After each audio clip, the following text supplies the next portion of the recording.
Nah, gimana buat teman-temanku semuanya, video yang saya update tadi, mungkin selama ini Anda bingung ya kan, risiko apa yang akan kita dapatkan, apa nanti yang terjadi kalau seandainya kita telat bayar. Benarkah kita akan dipenjara? Benarkah kita akan dipidanakan? Benarkah kita akan diproses ke jalur hukum? Dan itu sudah menjawab semuanya. Nah, untuk kali ini masih dengan kelanjutan yang sama juga. Untuk Anda yang mengalami telat bayar juga, ya, di aplikasi-aplikasi yang saya sebutkan tadi, karena itu yang paling familiar gitu loh, itu yang paling banyak dipinjam, karena mereka yang lebih gencar-gencar dalam memasang iklan di semua platform media sosial gitu loh. Makanya itu yang paling banyak dipinjam orang, dan itu juga yang paling banyak bermasalah. Oke. Buat teman-teman semuanya yang mengalami telat bayar itu, kalau seandainya Anda menemukan beberapa hal misalnya dilakukan oleh pinjol itu, seperti larangan-larangan yang mau saya sampaikan ini, saya berharap buat teman-teman semuanya berhenti membayar kalau Anda menemukan pelanggaran yang mereka lakukan gitu loh. Jangan mau kita ikutin lagi, katanya begini, jangan. Ya, sudah saatnya kita memutus cara penagihan yang tidak manusiawi gitu loh. Sudah saatnya kita melawan juga teman-teman. Jangan mau kita tertindas. Mentang-mentang kita ada hutang, bukan berarti kita layak untuk diancam. Bukan berarti kita layak untuk dicaci maki gitu loh. Ya, Anda ada hutang, Anda telat bayar, Anda dibebankan dengan denda. Ya, kalau Anda tidak melakukan pembayaran juga, nama Anda akan cacat seumur hidup gitu loh. Anda sudah menampung resikonya. Tapi bukan untuk dicaci maki, bukan untuk dihina-hina. Dan inilah buat teman-teman semuanya, saya sampaikan buat Anda semuanya supaya Anda bisa memutus cara-cara penagihan yang tidak sesuai lagi. Dan Anda boleh simain ini. Kalau misalnya hal ini Anda temukan, terserah mau pinjol apapun, ingat, silahkan Anda berhenti membayar kalau misalnya mereka tidak sesuai lagi dengan aturan yang telah ditetapkan bersama, ya. Nah, ini buat teman-teman semuanya. Aturan terbaru OJK terkait penagihan hutang adalah Peraturan Otoritas Jasa Keuangan POJK nomor 22 tahun 2023. Aturan ini mengatur tata cara penagihan kredit atau pembiayaan oleh pelaku usaha jasa keuangan atau PUJK kepada konsumen. Dan aturan ini teman-teman semuanya berlaku untuk semua pinjaman online legal, walaupun hari ini namanya sudah diganti menjadi Pindar, pinjaman daring. Ya, oke. Ini aturan ini untuk Pindar. Kalau misalnya Anda temukan Pindar masih melakukan hal yang sama, tidak sesuai dengan SOP, tidak sesuai dengan aturan yang berlaku, ingat apa sanksinya yang mau Anda jatuhkan? Berhenti membayar. Oke. Kalau kita lapor-lapor ke OJK lama, prosesnya lama. Langsung aja dari dalam diri Anda simpan bukti-bukti yang ada. Oke? Yang paling pertama adalah penagihan hanya boleh dilakukan pada hari Senin hingga Sabtu. Ya, pada pukul jam 8 pagi sampai jam 8 malam waktu setempat. Oke? Cuma boleh dilakukan pada hari Senin hingga Sabtu. Ya, pada jam 8 pagi sampai jam 8 malam. Di luar dari itu, ada yang menagih hari Minggu, atau ada yang menagih jam 9 malam, ada yang menagih jam 10 malam. Rekam, simpan semua buktinya, hentikan pembayaran secara online dulu, minta mereka buat datang. Ya, habis itu Anda pertanyakan. Ini aturannya. Oke, Anda hafal semuanya. Yang kedua adalah penagihan tidak boleh dilakukan pada hari libur nasional. Ya, Senin depan itu tanggal merah teman-teman semuanya. Tidak ada ceritanya pinjol boleh melakukan penagihan melalui debt collector. Ini ada, penagihan tidak boleh dilakukan pada hari libur nasional. Oke, ada tanggal merah, kan hari Senin tuh. Anda tengoklah nanti Senin depan. Kalau dia masih melakukan penagihan, Anda catat nama aplikasinya. Jangan mau bodoh lagi gitu loh. Stop ketakutan Anda. Lawan. Ya, supaya mereka menghentikan cara-cara sesat ini. Dan teman-teman juga tidak perlu mengikuti drama yang ada. Kasihan nanti saudara kita berikutnya teman-teman semuanya. Karena pinjol ini akan makin meluas. Ya, kalau Anda memupuk cara penagihan yang seperti ini, apa yang terjadi sama saudara kita ke depannya? Oke. Yang ketiga adalah penagihan tidak boleh dilakukan dengan ancaman, kekerasan, atau tindakan yang mempermalukan konsumen. Siapa per hari ini yang masih mendapatkan ancaman ketika mereka melakukan penagihan dari pindar-pindar legal itu gitu loh. Ya. Silahkan Anda isi di kolom komentar, simpan semua bukti yang ada, hentikan pembayaran. Ini sudah jelas. Ya. Penagihan tidak boleh dilakukan dengan ancaman, kekerasan atau tindakan yang mempermalukan konsumen. Contoh, dia menghubungi Anda di luar dari kontak darurat, atau sengaja mempermalukan Anda kepada orang yang tidak sangkut pautnya sama sekali. Ya, tinggal Anda catat nama aplikasinya. Tapi sayang banget ya, karena aturan ini keluar, saat ini pinjol-pinjol legal itu atau pindar-pindar itu melakukan penagihan dengan pengancaman tapi tidak menyebutkan nama aplikasi. Karena dia tahu POJK-nya ada. Sekali saja mereka melakukan kesalahan, izin usaha mereka dicabut. Makanya sebisa mungkin debt collector ditekankan jangan sampai keceplosan menyebutkan nama perusahaan gitu. Tapi pandai-pandailah teman-teman untuk mencari bukti yang lebih valid. Ya sudah, Anda hentikan. Ya, kalau dia mengancam menyebarkan data Anda ke medsos, misalnya sengaja ingin membuat onar, sengaja ke rumah Anda teriak-teriak, dan yang konsepnya mempermalukan gitu loh. Ya, mengganggu ketenangan Anda sengaja untuk supaya orang lebih banyak lagi tahu soal Anda berhutang misalnya. Catat nama aplikasinya, berhenti membayar, oke? Kalau dia melanggar ini. Ya. Dan habis itu lagi teman-teman semuanya untuk, ini berapa nih? 1, 2, 3. Nomor 4, penagihan tidak boleh dilakukan intimidasi fisik atau kata-kata kasar. Ya. Tapi mereka masih banyak melakukan, hanya saja mereka tidak menyebutkan lagi nama aplikasinya. Ini yang sulit gitu loh. Seandainya kita masyarakat biasa ini bisa mengakses nomor telepon, kita mempunyai akses tersendiri, pasti pinjolnya akan terbongkar. Tapi apa boleh buat, kita masyarakat biasa tidak mempunyai akses itu. Yang mempunyai aksesnya pihak-pihak terkait aja ya, dan pihak yang berwajib. Itu yang punya akses untuk melacak nomor tersebut. Kalau kita masyarakat biasa ya apa? Kita menerima lah. Ya, yang jelas teman-teman semuanya, kalau Anda misalnya bisa membuktikan hal itu, ada pindar-pindar ini masih menggunakan intimidasi fisik atau kata-kata kasar, Anda rekam aja ya. Atau Anda cari bukti yang valid. Misalnya dia datang ke rumah Anda sengaja bercakap kotor untuk melakukan penekanan terhadap diri Anda, jangan lupa didokumentasikan teman-teman semuanya. Biar kita jelas gitu loh, ya.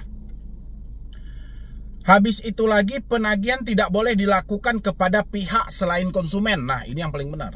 Teman-teman selalu bertanyakan, apakah dia menghubungi, apakah dia menyebarkan data, apakah dia menghubungi di luar kondar? Ya, sementara di sini penagihan tidak boleh dilakukan kepada pihak selain konsumen. Kalau misalnya ada Anda temukan orang di luar dari kontak darurat Anda, ya, tapi dia melakukan penagihan ke sana, Anda catat nama aplikasinya. Atau misalnya dia melakukan penagihan kepada kontak darurat Anda, sengaja menitipkan pesan atau menagih segala macam, catat nama aplikasinya, hentikan membayar. Cuman itu efek jerahnya kawan-kawan gitu.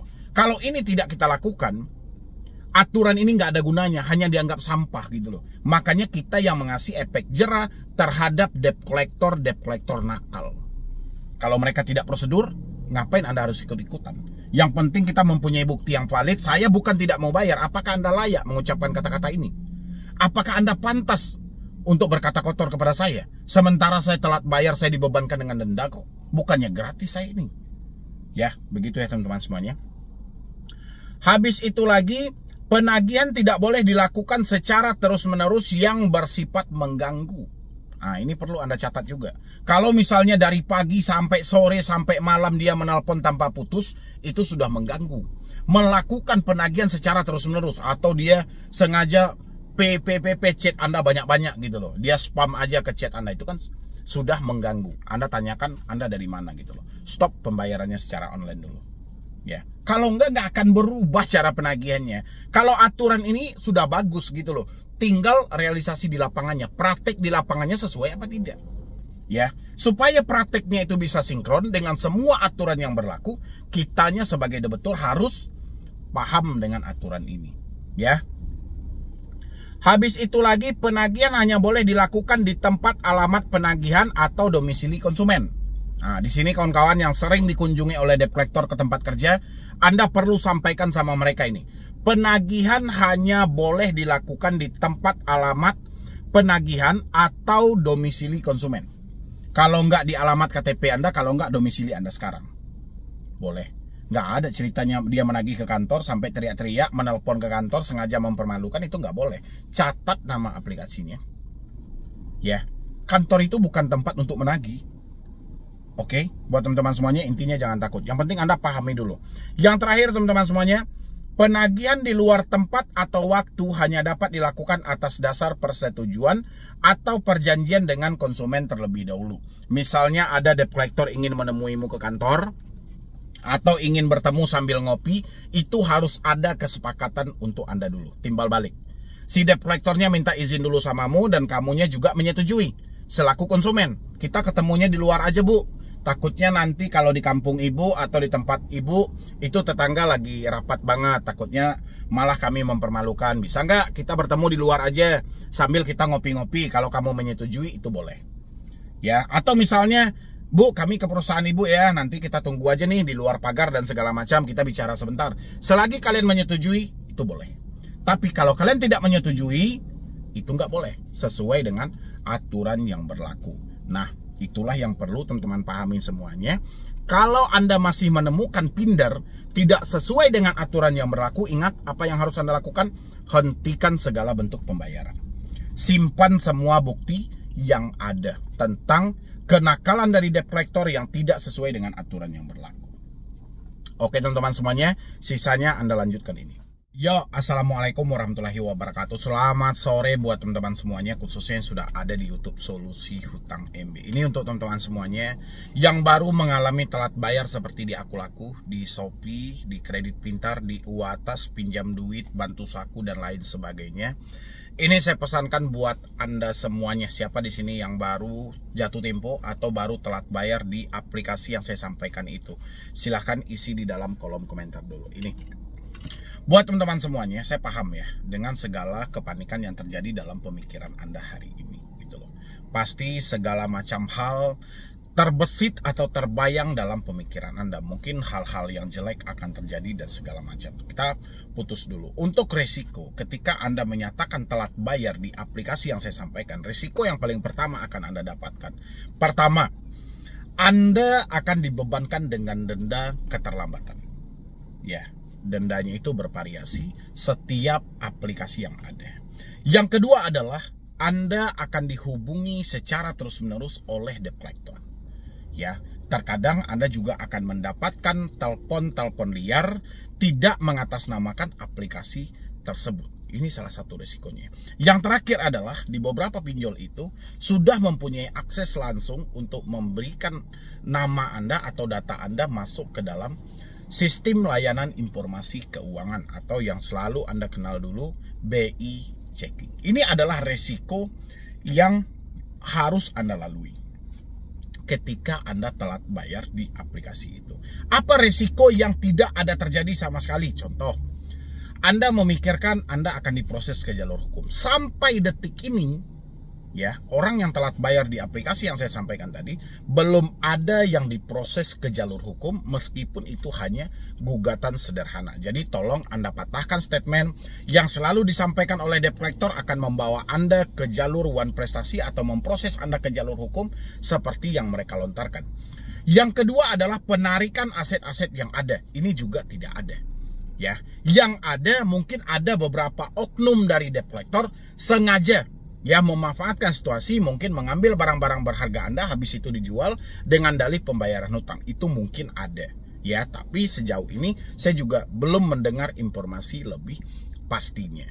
Ya, yang jelas penarikan aset secara resmi itu, misalnya rumah Anda, kendaraan Anda, ini untuk pinjol ya, itu nggak ada sama sekali. Habis itu teman-teman juga sering bertanya soal kedatangan debt collector yang membawa polisi akan memproses Anda ke jalur hukum sampai mempenjarakan Anda. Itu juga tidak benar. Jadi buat teman-teman semuanya yang mengalami, yang baru telat di aplikasi yang saya sampaikan tadi, bisa jadi sebanyak aplikasi yang saya sampaikan, bisa jadi juga lebih, ya. Tolong kenali lagi gitu loh. Permasalahan kita hari ini teman-teman semuanya, Anda tidak mampu bayar, bukan tidak mau bayar. Ya, ini harus dibedakan dulu. Kalau kita sudah tidak mampu bayar, ini real fakta hidup. Kita toleh kanan kiri muka belakang, real duit udah nggak ada. Ya, memang kenyataannya uang sudah nggak ada lagi gitu loh. Tapi kalau misalnya Anda tidak mau bayar, ini berbeda lagi teman-teman semuanya. Duit Anda ada, tapi Anda sengaja untuk tidak melakukan pembayaran dan Anda mencoba berlindung di balik orang-orang yang memberikan edukasi, ini masalah Anda tanggung sendiri gitu loh. Kita akan bedakan itu. Ya, asalkan Anda telat bayar atas dasar kemampuan atau tidak mampu lagi, ya, dengan kondisi hidup Anda hari ini, Anda tidak perlu mengalami ketakutan yang terlalu berlebihan. Ingat yang saya sampaikan buat teman-teman semuanya, ketakutan Anda adalah kesuksesan bagi pinjol. Keberanian Anda adalah kehancuran bagi pinjol. Ketika Anda telat bayar karena kondisi hidup Anda, habis itu Anda mengalami ketakutan, Anda akan diarahkan ke dalam gali lubang tutup lubang. Anda akan ditekan oleh debt collector untuk melakukan tindakan-tindakan yang merugikan diri Anda sendiri. Ya, kalau Anda terlalu ketakutan. Tapi kalau Anda santai aja, Anda berpikir normal aja bahwasannya masalah yang ada hari ini itu karena kecerobohan kita dan kita berusaha untuk bertanggung jawab, kita tenangkan pemikiran kita dan kita melangkah maju untuk bekerja pelan-pelan, kumpulkan uang kita dan kita negosiasi, ini nggak berdampak buruk. Oke teman-temanku semuanya, terutama yang menonton YouTube Solusi Hutang MB, mulai hari ini ya, semua Anda yang baru telat di aplikasi yang saya sampaikan tadi, aplikasinya nggak banyak sih, paling banyak 10, 20 atau 25 aplikasi aja, itu yang paling familiar yang dipinjam orang-orang gitu loh. Mulai hari ini ya, hentikan segala ketakutan Anda, fokuslah untuk bekerja, fokuslah untuk berusaha, tabungkan uang Anda, negosiasi secara internal sesuai dengan solusi yang diberikan oleh OJK. Setiap kali Anda bertanya kepada otoritas jasa keuangan, OJK selalu menyampaikan negosiasi secara internal. Ya, tapi untuk menegosiasi Anda perlu bekerja dulu. Ya, jangan Anda fokus dulu ke bunganya, jangan Anda fokus dulu ke dendanya, Anda fokus ke diri Anda dulu. Bagaimana caranya Anda mencari uang yang ini uang tidak ada sama Anda harus menjadi ada. Gimana cara PR-nya? Itu yang harus Anda taklukkan. Ya, jangan Anda berulang-ulang kali hanya memikirkan soal ketakutan yang terjadi dalam pemikiran Anda tanpa Anda menstabilkan diri Anda bahwa Anda juga butuh hidup dan perjalanan hidup Anda masih panjang. Saya berulang-ulang kali menyampaikan sama teman-teman semuanya, resiko paling terberat ketika kita telat bayar pinjol ini bukan soal penagihan debt collector, tapi soal pemikiran kita sendiri yang terlalu lebih dalam menyimpulkan sesuatu karena kita mendapatkan chat atau telepon yang terkadang tidak mengenakan. Itu aja sih. Asalkan Anda bisa mengendalikan pemikiran Anda telat nggak ada masalah. Karena sudah ada denda yang menanti Anda. Ya, soal bunga besar nggak ada masalah kalau memang Anda telat gitu loh. Anda fokus aja dulu bekerja, nanti negosiasikan. Kita akan keluarkan bunga plus dendanya. Kita akan negosiasi dan kita akan menunjukkan itikat baik kita. Tapi kalau Anda poinnya seperti ini teman-teman semuanya, yang ada Anda akan mengalami kerugian.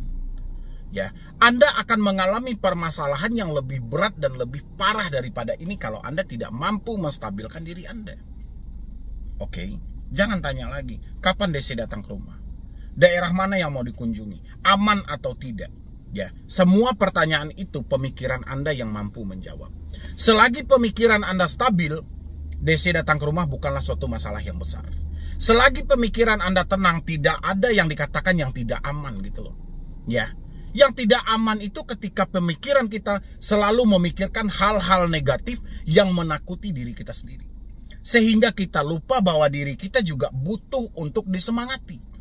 Bahwa diri kita juga butuh untuk diberikan dorongan supaya kita lebih giat lagi buat ke depannya. Oke? Jadi melalui video ini saya sampaikan buat teman-teman semuanya, mulai hari ini ya, Anda yang mengalami telat bayar seperti di Akulaku, di Shopee, Kredivo, Kredit Pintar, EasyCash, mau Uatas, mau apapun itu pinjolnya, tolong stabilkan pemikiran Anda. Jangan Anda memikirkan hal yang terlalu rumit, ya. Yang jelas-jelas hal itu hanya ada dalam hayalan Anda. Secara faktanya barang itu tidak terjadi, kawan. Ya, tapi pemikiran Anda pacu selalu untuk memikirkan hal itu dan akhirnya Anda mengalami ketakutan sendiri. Dan satu hal lagi buat teman-teman semuanya yang harus Anda taklukkan. Ini pertanyaan yang tidak pernah hilang dan tidak pernah lepas dari orang yang telat bayar pinjol.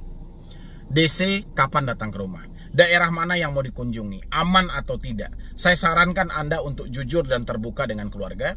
Anda minta dukungan dari keluarga Anda secara internal. Dengan begitu akan membebaskan pemikiran Anda dari pemikiran-pemikiran jahat yang selama ini Anda rawat.